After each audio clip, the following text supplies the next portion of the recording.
Okay, I'm going to answer the question for you now, which is how to make a very simple traditional pasta with fresh tomatoes, basil, garlic, olive oil, and lemon zest. Um, the lemon zest is not really traditional in terms of the American experience, but it's used a lot in Italy.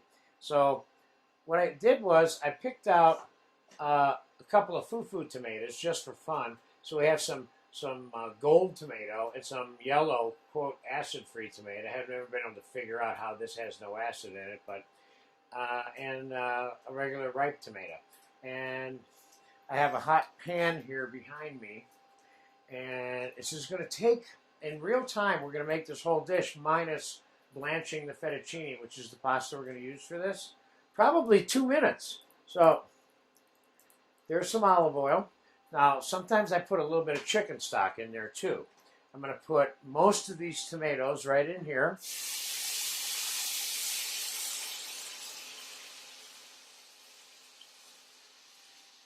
And I'm going to put basil in here.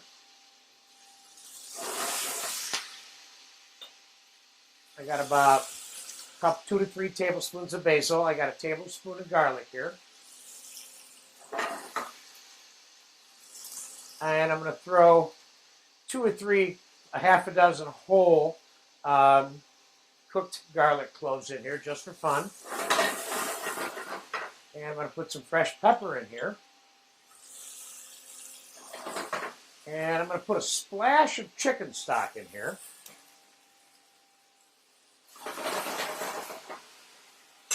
Now that part is done, pretty much, except for the lemon zest, which I'm going to put in there right now. You see how quick that was? Now,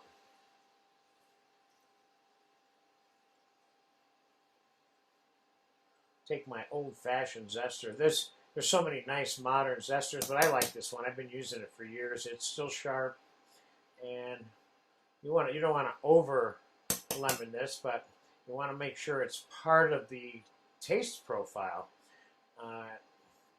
You start putting, I got about the zest of about a half a lemon in there. I'm going to go a little bit more olive oil here. And just a pinch more chicken stock here. I'm going to mix that up.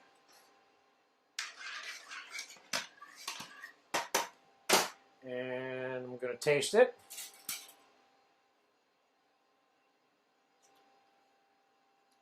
Needs a little bit of salt. And I'm going to keep in mind that I'm going to put a little bit of Parmesan cheese in here. Now I'm going to dunk the fettuccine in some hot water here.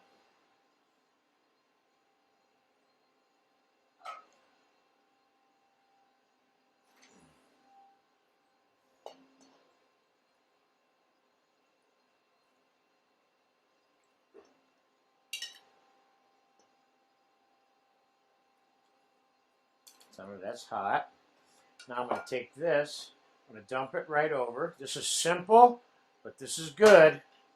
I'm going to mix this. I'm going to put a little bit of Parmesan cheese here. Mix it in. Now some options. All right, let's clean this up now. And so I'll tell you about some options on this, which are kind of fun. First, let's get a little more Parmesan. And let's do a little bit of these little 3-colored tomatoes we got here. Let's put a little pile of them on there just for fun. And let's put some Parmesan cheese on here, right off the whole piece. Nice.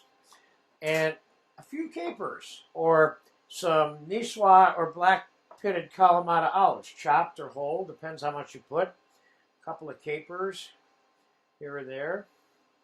This is a very fun little dish, and I want to get a little taste of this real quick too.